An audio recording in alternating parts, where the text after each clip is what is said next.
Professor Ram Singh has done his bachelor's and master's in chemistry from Ramjas College, University of Delhi. He has done PhD in chemistry from the Department of Chemistry, University of Delhi.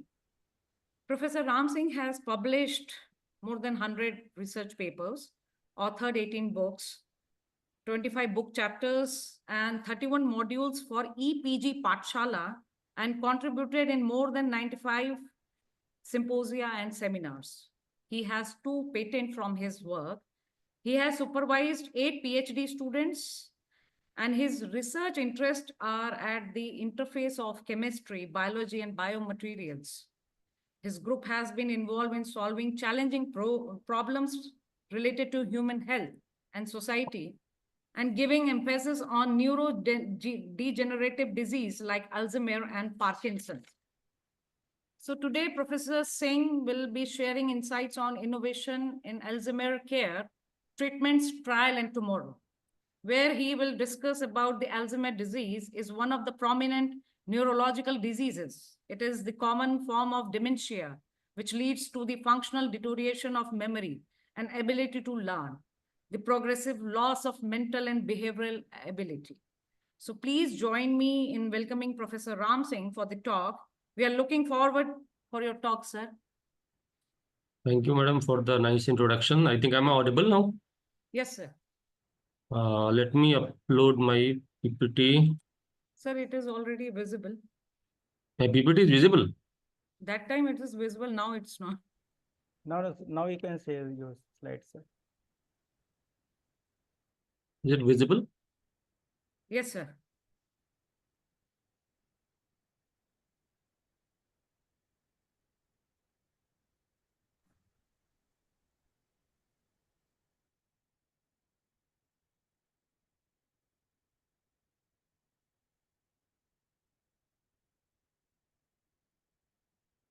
So thank you for the nice introduction, and also the Amit University for inviting me and giving me the chance to share my views on Alzheimer's.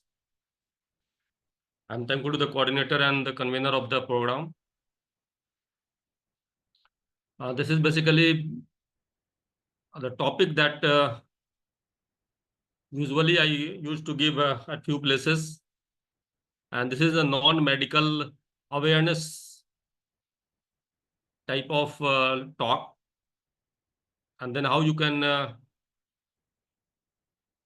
yourself protect it from this disease, how this has started, what is the history of this disease,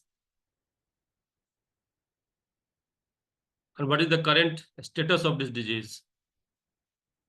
So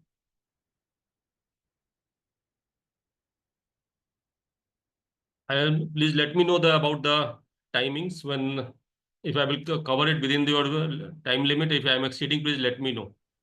So you have the time up to 12 o'clock, sir. So, shall I switch off my video so that the bandwidth will be better? Yes, sir. Okay, it will be good.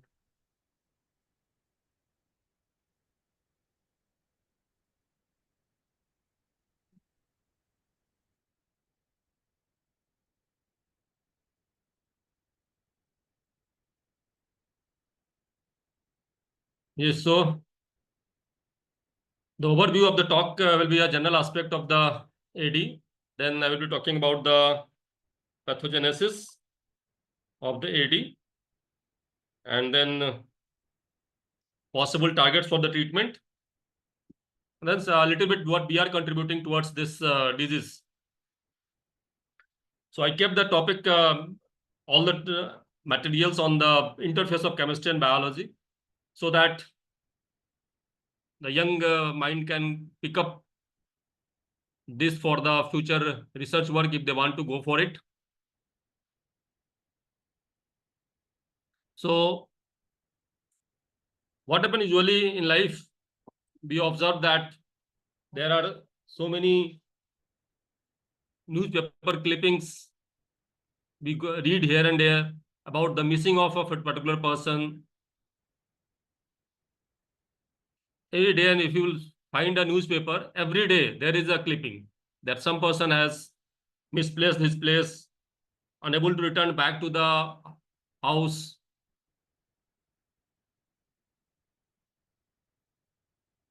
searching for the house if they go out from the home and they didn't return in the evening.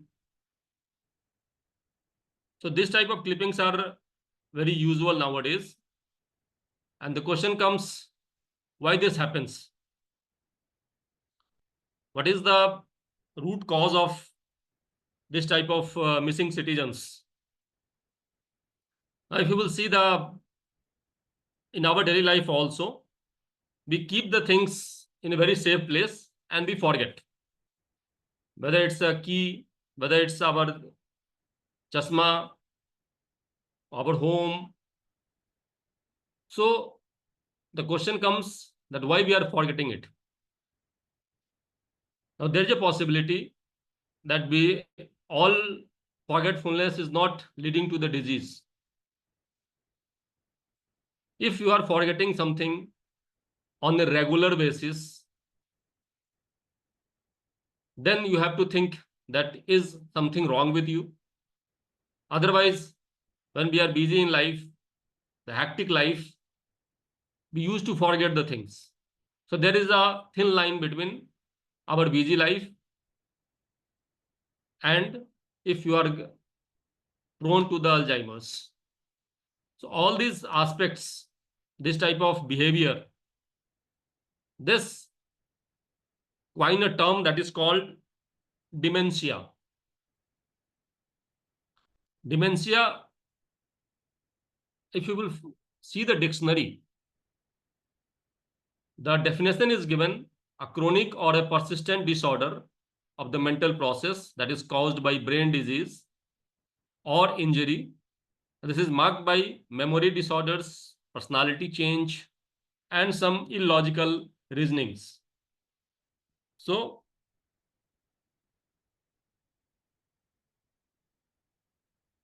if you will see the Hindi dictionary, the meaning of dementia comes with in some dictionary you will find the word manovrans, it is given. In some dictionary it's given as a bhulne ki bimari. In some dictionary you will find this is also given as a pagalpan. I will come to these terms later on in my talk. Manovrans means the bhram ki taraf jana, means you are not reaching to your goal. So this dementia is an umbrella term which includes so many type of diseases.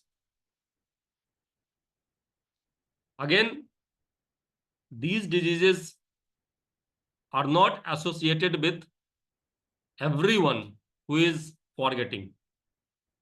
So that demarcation we have to form, we have to see ourselves. Out of this umbrella of the diseases, or you can call it dementia if it is a set, there are so many subsets are there. Now in these subsets, Alzheimer disease is one subset, and 60 to 80, or you can say more than 80% of the people who are suffering from dementia, they develops Alzheimer disease. Or we can call it, if we want to give us some statement like all Alzheimer's included in dementia, but all dementia are not Alzheimer's. So I will be focusing today mainly on the Alzheimer disease. So the impact of this, once this considered as a rare disorder, now this disease is now seen as a major public health problem, which is seriously affecting millions of older people and their families. Go with the definition of Alzheimer disease. This is an irreversible, progressive brain disease that is slowly destroys memory, thinking skills, behavior, and the language. The word to be noted here is irreversible. Means once someone develops this disease, the reversibility is not possible. This can only be slowed down.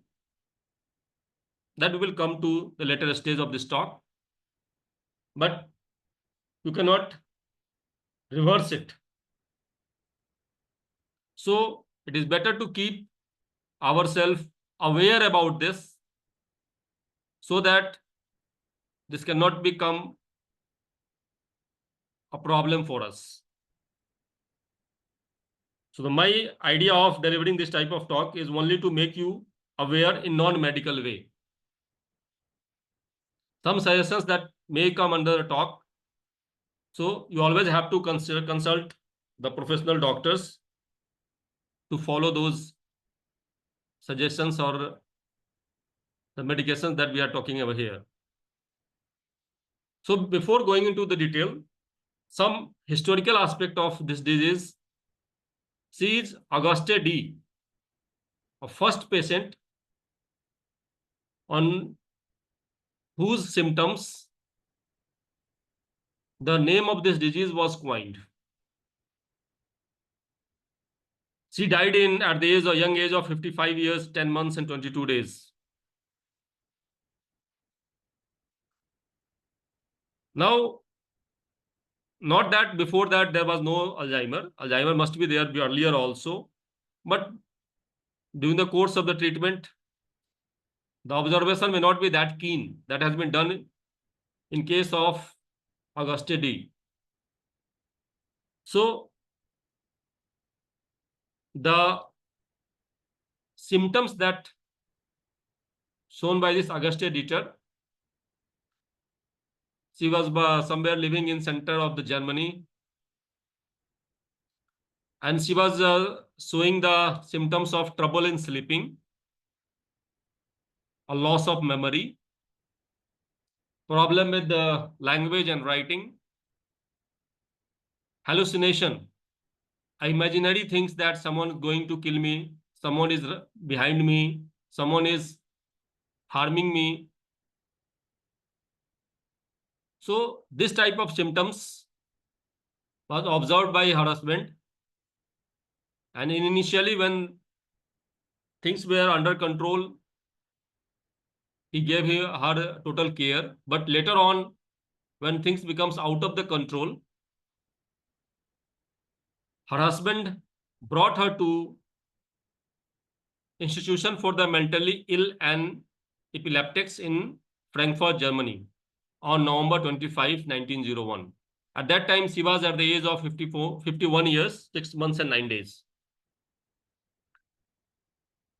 So she was taken care by in that hospital, that institute, by Dr. Alois Alzheimer. He was a psychiatrist and a neuropathologist. So he started treating her. In the meantime, he left that institute and joined somewhere else. Unfortunately, within a period of around 4.5 to 5 years, the patient died on April 8, 1906 at the age of 55 years, 10 months and 22 days. But that Dr. Alzheimer has he observed peculiar behavior with this lady. So he took interest and asked the institution to provide autopsy report and details about that lady. And in a lecture in 1906,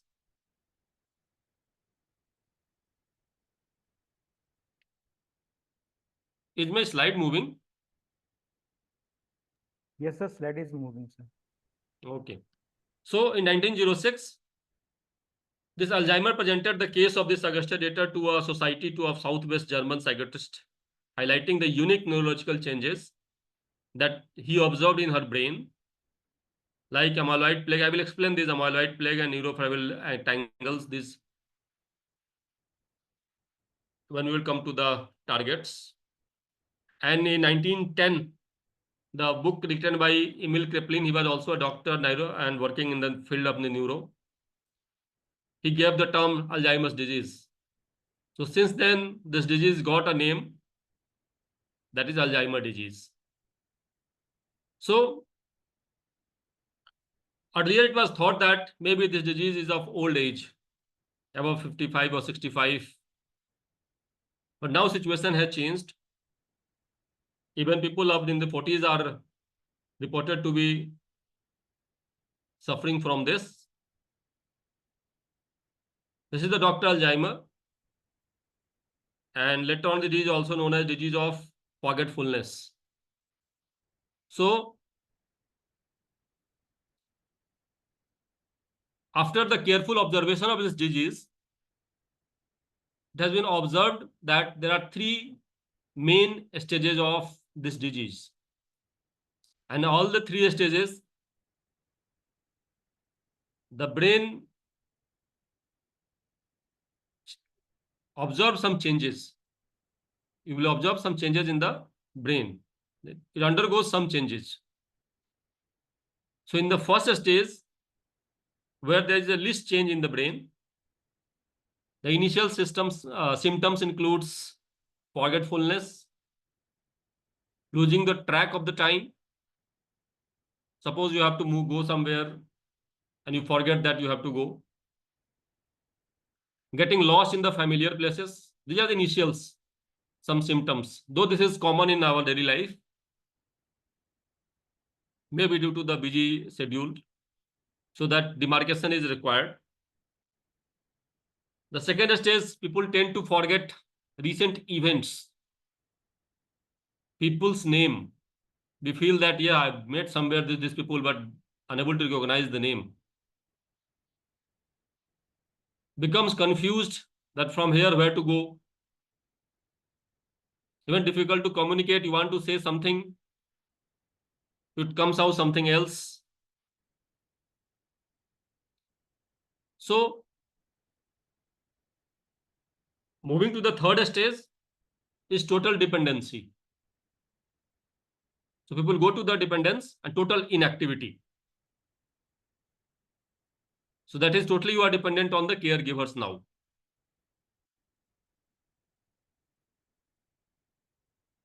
So according to a report of WHO, the comparison of 2000-2019 in the span of 9 years, the global death cause of Alzheimer's is at the 7th position. Now we may have moved to the 3rd and 4th position. And the death includes two aspects. One due to the disease, another due to your proper care, and sometimes you go from your home, you forget where is your home, you stay outside, you won't get the proper food and you die. So this is indirect effect. So direct, indirect both includes in the death report of the Alzheimer's. If you will see a particular projection data, by 2050, it is expected that there will be 106 million people worldwide will suffer from this disease. Though this is a slightly 5 and 6 years old data.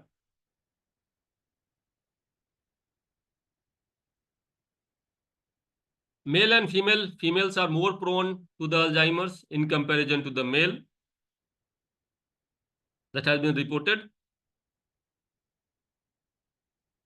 If you will see from the Indian perspective, in India, more than 40 lakh people are estimated to be suffering from Alzheimer's and some other forms of dementia, giving this country as a third highest case load in the world after China and US.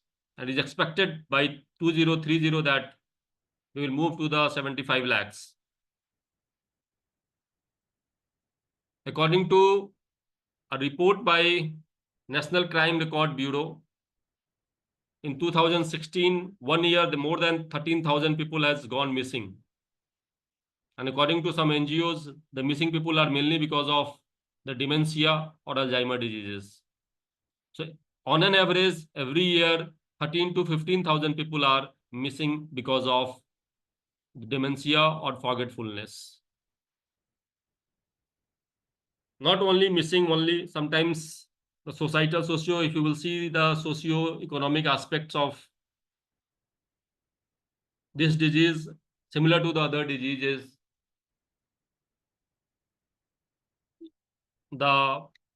Sometimes people in the rural areas, we can't just think about the urban areas. They leave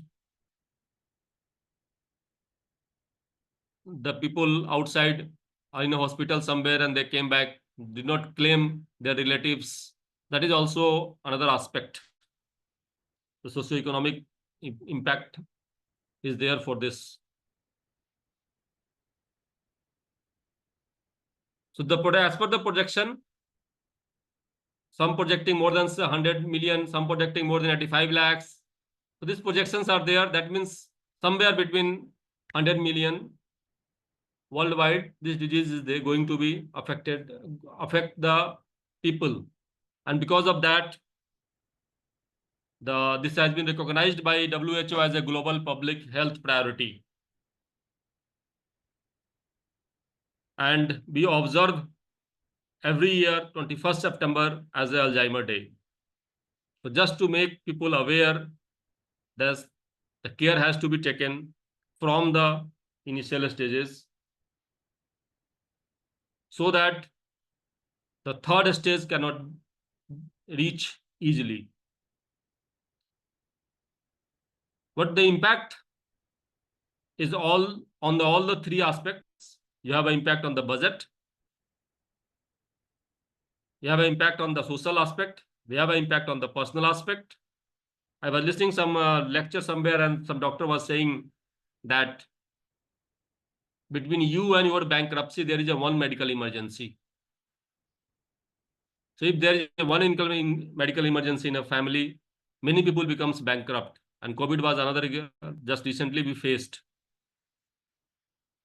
So prevention is better than cure, that we have been listening since childhood. So the impact is both on budget, on the social and the personal relationships. These are some psychosocial disabilities pictures worldwide.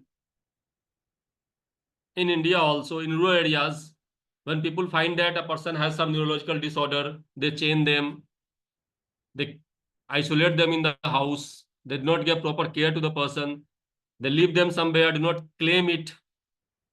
So these are all psychosocial impact. So overall, having said all this statistical data and the general aspect, the actual symptoms of Alzheimer disease includes memory loss, poor thinking, and judgment ability. People problems in speaking, reading, writing, and misunderstanding. Understanding, not misunderstanding. Even misunderstanding also, you can think something else, understand something else. Problem to do daily task. Misplacing things in inappropriate place. And drastic change in personality. Irritation. In a small things, you get angry very easily. So all these symptoms combine and form a disease that is Alzheimer disease. Now coming to the pathogenesis, what happens in Alzheimer? Why this type of behavior, these are the symptoms is being observed, as being felt by the patient. If you will see the brain size of the healthy brain or the person suffering from Alzheimer's, the size is decreased, reduced. If you will compare right hand side, this is a brain without a disease, healthy brain. Then we have a brain with advanced Alzheimer disease. If you will compare both the Alzheimer as well as the healthy brain, we find there is a appreciable reduction in the size of the brain. So the reduction leads to so many associated problems, neural death, and thinking pattern changes, whatever symptoms you have seen. So in the brain, what happens in the brain, that we have neurons, and in the neurons, for every day-to-day work, there is a communication between two. Presynaptic, postsynaptic, one is sending the information, another is receiving the information through neurotransmitters. So in Alzheimer's, that I will explain further, this communication is disrupted. So when communication is disrupted, you will reduction in the thinking pattern, your intelligence power, they all will reduce. So there are so many neurons, and if you will see in the neurons, inside and outside, there is some deposition is shown here. These depositions, if I will go back, suppose this is a healthy neuron. In this healthy neuron, if some deposition takes place either outside or inside or both, so that will not allow it to perform its original function. So how this deposition takes place? This deposition was observed in Auguste Deter brain, observed by Alzheimer, Dr. Alzheimer. So how this deposition take place? This is the first picture, seems to have drawn by Dr. Alzheimer, and he published in 1911 the picture of tangles as well as amyloid. So this communication, Alzheimer disease disrupts all the essential jobs of the neurons, like communication, metabolism, and repairing themselves, auto repair. So a person suffering from this disease, they get disrupted in this original function of the neurons. Now, why this amyloid and tau hypothesis, that the tangle were initially proposed independently, but they are considered as interconnected and complementary to each other, but still there is no drug available that can not allow or prevent this deposition.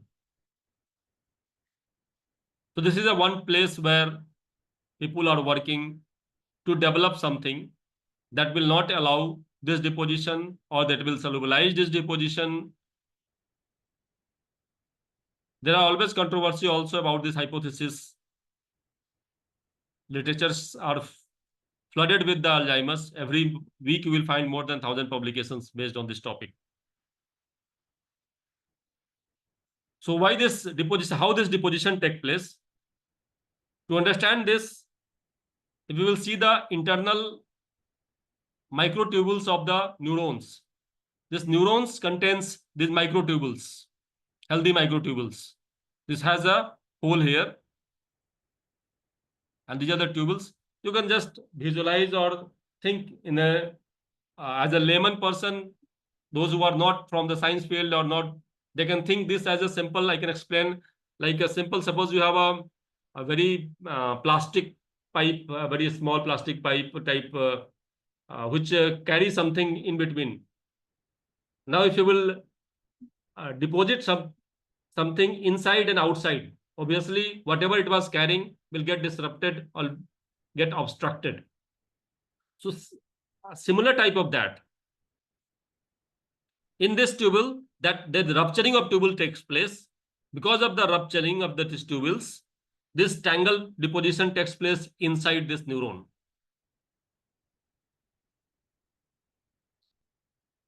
This is the same expansion of the previous slide, where we can see that these tubules are destabilized. Then they form these proteins get aggregated, dimer formation, oligomer formations, and they come as a lump, as a tangles. So these tangles are inside the neuron. Now, what is outside the neuron? Outside the neuron, that lumps are beta amyloid plaques. Now, how this comes? The beta amyloid protein APP, this amyloid precursor proteins, they stick through the neuron membranes. So there is an enzyme called beta secretase. These enzymes cut this APP into the fragments of proteins. This beta amyloid is almost about 42 amino acids like that. And they get deposited like plague here. So this amyloid precursor proteins, this is the integral membrane of protein present in many tissues and concentrated in the synapses of the neurons. Its primary function is not well known, though it has been implicated as a regulator of synapse formation, neural plasticity, antimicrobial activity, and ion export. So these APP molecules are cleaved by this enzyme and get deposited here as a plaque. This is outside the neuron. So this is another target where you can develop the inhibitors of this enzyme. Then that inhibitor of this enzyme will stop the cleavage and may stop the plaque formation. So this is another aspect where people can work, and people are working still on that. This is a pictorial view of how this gamma secretase works on this. So this gamma secretase enzyme is cleaving that APP. This APP is now cleaving this APP into the beta amyloid. That beta amyloid is get deposited as a plaque outside the neuron. So now we have that plaque outside neuron and tangles inside neuron. So this is a chemical structure of the human beta amyloid peptide. So now we have moved from a normal neuron to a neuron where of a Alzheimer disease patient. So we see here that there is a deposition taking place inside. That is the plaque. Outside is the plaque, inside is the tangles. So this deposition will not allow now its normal function of communication, metabolism, or repairing itself, leading to its death. So when a patient develops this thing, they are, suppose for the cognitive functions, you have a neurotransmitter, cholinesterase, acetylcholinesterase enzyme that hydrolyzes the acetylcholine neurotransmitter. I will come to that hypothesis also. So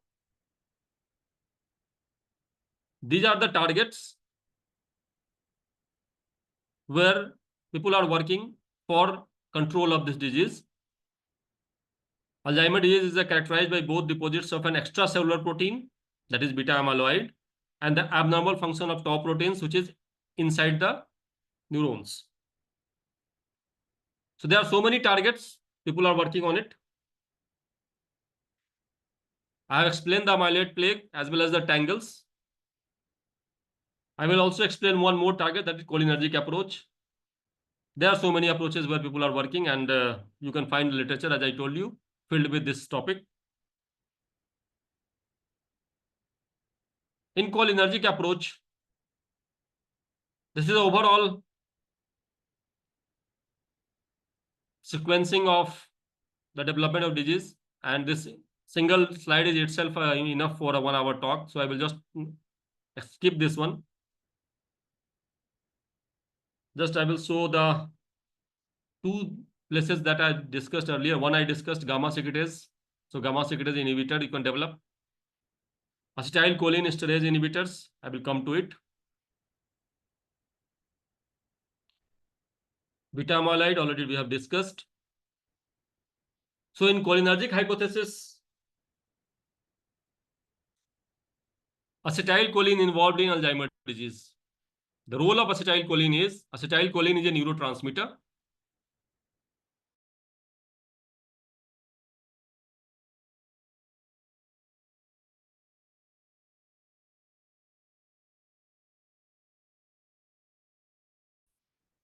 This balance on this neurotransmitter is one of the major aspects for this disease.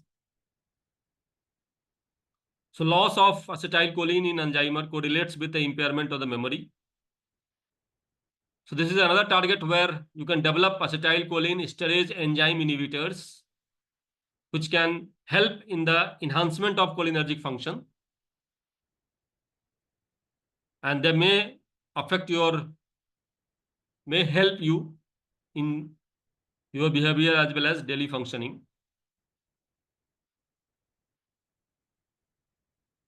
So this is how this acetylcholine is involved. I think we can go with the next slide here. This acetylcholine is hydrolyzed by the enzyme acetylcholine esterase in a normal healthy person to choline, acetic acid and choline. Now this choline go back again attach with acetyl coenzyme A and form acetylcholine. So this cycle is there in normal healthy human being, and that produces acetylcholine neurotransmitters which help in the memory. Now what happened that if suppose with the one or other reason the neurons is getting affected, few reasons we have seen earlier. So when they get affected, the number of acetylcholine getting released here in the gap, this reduced, and when the number is reduced, many of the receptors will not receive all the acetylcholine neurotransmitter, and so they will not get the information, required information. Suppose you have to go from here to some place, a healthy person can go, you cannot go because the number of neurotransmitter is decreased. Up on this, acetylcholine esterase enzyme is also doing a work. It is hydrolyzing it, so making it further low. So now what people has done that they have developed inhibitors, acetylcholine esterase inhibitors.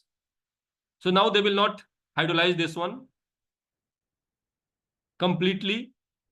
There is a reduction in hydrolysis, but again that has a different impact, because if you will not get the sufficient amount of choline, how you can come back for the synthesis of acetylcholine? That's why these diseases drugs are only slowing down the process. They are not curing. That's why it was earlier we said in the previous slide, it's a irreversible process.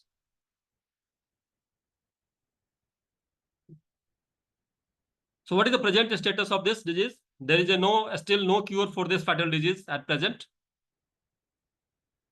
This is mainly because the pathophysiology of this is still not very fully understood. And recently I was going through one article from I don't remember the country, probably Japan or somewhere. They said that this is a autoimmune disease.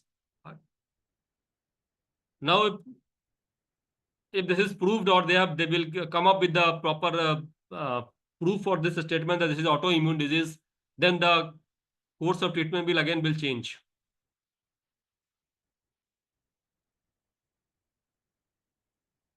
So the cause of this why this happens, the causative factors as well as the most suitable targets or the combination of targets for therapeutic interventions, this remain unknown till today. We come out with some hypothesis. The hypothesis either failed in between, no drugs complete that all the clinical trials, we are not getting the suitable drugs for the treatment.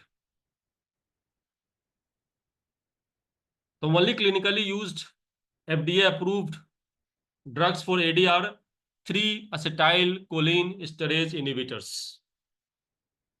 They are donepezil, rivastigmine, and galantamine. And there is a one NMDA receptor antagonist, memantine. So all these drugs aim to increase the neurotransmission, but unfortunately brings only modest and temporary relief from the symptoms. So there is a lot of scope available to work in this field. You can find out suitable targets. You can give these targets to the chemist who can synthesize the molecule based on that targets, to develop the inhibitors, to develop the antagonist. So the 3 drugs that is sold for this SCHA inhibitors as the rivastigmine, galantamine, donepezil. As a chemist, if you will see closely this molecule,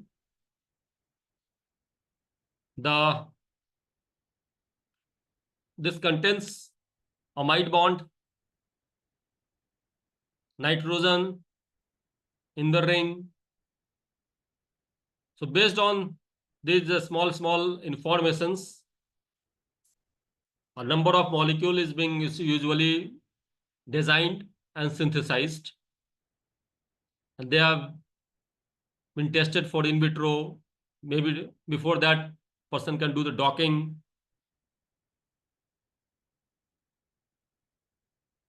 And then the selection of the molecule, 10-15 molecules, if it gives a better IC50 value for the in vitro, we can go for the in vivo. So I will come to the sequence later on. So what is the current status at present? So at present, there are 164 trials assessing 127 drugs across the 2024 AD pipeline. This is the 2024 recent report taken from clinicaltrials.gov, which is well summarized by Jeffrey in the journal Alzheimer's Dementia. And this gentleman, every year, if you go with his biodata, you'll find that every year he compiles. So you will get the data by him in 2023 also, 22 also, 2018. I am following him from 2018 and finding these papers every year. So 164 trials for 127 drugs is going on. Out of this, 48 trials is in phase 3 with 32 drugs, 90 trials in phase 2 with 81 drugs, 26 trials in phase 1 with 25 agents. And if we will compare 2023 and 2024, there is a decline in the overall research on Alzheimer's molecules. The trials reduced from 187 to 164. 187 took place in 2023. The drugs 141 to reduced to 127, and new chemical entities reduced from 101 to 88. Reason is very difficult to say. Maybe the outcome that is being expected by people is not as encouraging. So sometimes we leave our research in between. Repurposing of the drug also. Repurposing of drug means those molecules which has already been utilized for some other diseases. That you go, suppose a molecule is very good anti-malarial. We took it, try it for the other targets also, may be useful. So there are reduction in that also. So in 2024, Alzheimer disease drug development pipeline has contracted compared to the 2023 Alzheimer pipeline, with few trials, few drugs, and fewer new chemical entities.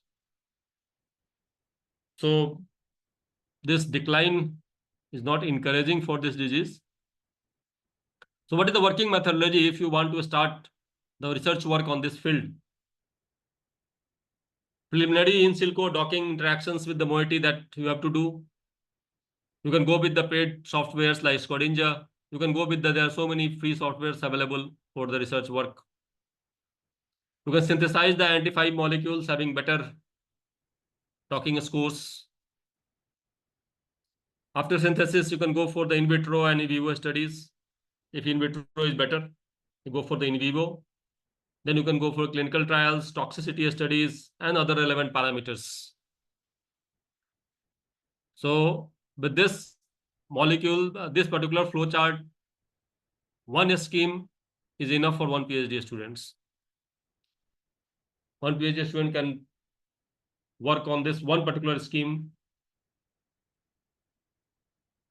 and complete the, even if not complete, they can reach up to the in vivo stage.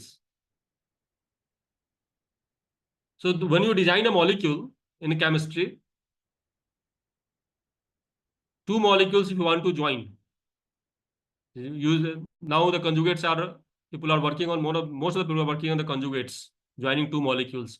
So they can be joined in three particular ways. Either you can link with a proper linker, you can fuse it, or you can merge it. Merge means it's simpler, like a condensation type of reactions where some molecules, small molecules, go out. So you have a linked molecules, fused molecules, and merged molecules. I am working on linked molecules. So in linking up this molecule, as I told you, in the looking up this drug, three drugs that is there in the market, amide bite formations, amines formation. So I'm looking for working on this amide bond formation and utilizing these molecules, benzimidazole, phenylthiazole, bromine, indole derivatives. So first there is synthesis of the starting materials based on the docking. These are starting materials based on the docking. You can link with this, with the amide linkage, with the amines, and design the molecule. So one particular, the patent that I have received granted in 23, that is on the Alzheimer's for acetylcholine and butyrylcholine inhibitors. And we have started this work in 2025 and got patent in 2023. So it took 18 long years for this. These are the schemes that I will not explain the number of molecules. So overall, if my group has done synthesized more than 400 compounds till now, and we have done 400 in silico studies, synthesized 100 molecules. Out of that, 10 to 12% are the new compound, new chemical entities. And these have been evaluated for in silico, in vitro, for the butyrylcholine, acetylcholine. And another I am looking for is MAO-B inhibitors, because MAO-B is basically associated with the oxidative stress. So that is useful for both Alzheimer as well as Parkinson's. In Parkinson, there is a decrease in the dopamine. The synthesized compound that they showed less inhibition activity towards ACHE than BUCHE. So this type of comparisons is we are doing it in our lab. So this is a combined approach for the treatment of Alzheimer's. You can have an alternative approach. You can have a FDA approved drugs that we have discussed. Then some non-pharmacological activities, which is very, very important. That is the physical activity, music therapy, social activities, the stress. We get very easily nowadays the stress from our environment, not from because of our own work pressure, but the pressure given by the environment. That includes both biotic as well as abiotic. Then some of the alternative approach, like when you use vitamin E, curcumins, some of the plant herbs that will help you in the improvement. This is just one. This is come from the Lucknow in solving Sudoku puzzles, playing chess. That means you can make your brain active, and this is nowadays. If you compare from the previous generations, your father or grandfather, or those who are in the mid 50s, they can see their own previous experience, that some simple mobile numbers we used to remember, at least the telephone numbers at that time, 50-20 telephone numbers we used to remember. Now we remember only 3 or 4 mobile numbers, that also sometimes we miss. So we have reduced the dependency on the technology, sometimes reduce our brain activities. So somewhere that is it need to be activated. So this is my past group members. They have worked on that. So I am thankful to all those students, because it is only they who are working in the lab. This is the current group who is working on different aspects. Some are working on Alzheimer, some are working on Parkinson's. Apart from that, the sustainable synthesis and green synthesis is also going on in my lab. I'm thankful to my funding agencies, DTU, who provides me the infrastructural support, DST, CSIR, DRDO. They have given me the project in past, and some are in the pipeline. So thank you very much for your patient listening. If you have any suggestions, any clarifications, I will try to give it. Yes, now we are open. Thank you, sir. Thank you so much, sir, for your valuable time and insights on such a grave neurodegenerative disease like Alzheimer, and hope the audience just got better understanding of this biochemical aspect of this disease. So now we are open for the discussion.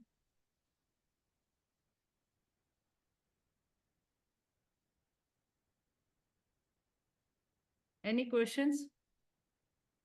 Students?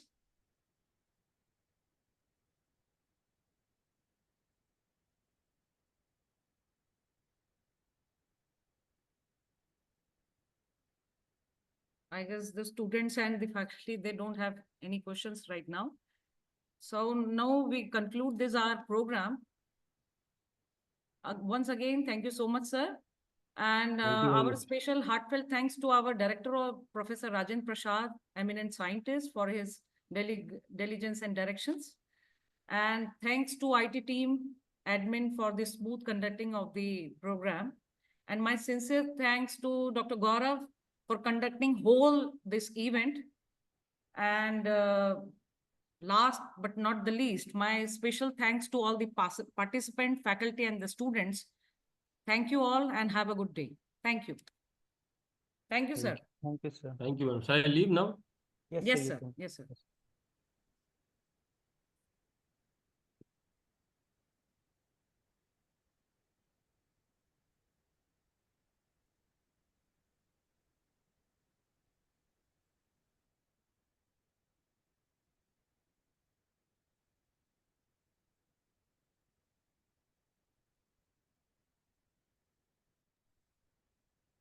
Gaurav sir हाँ sir please close the session sir now क्या है sir sir session close कर दो हो चुका है ठीक है sir okay thank you sir thank you so much sir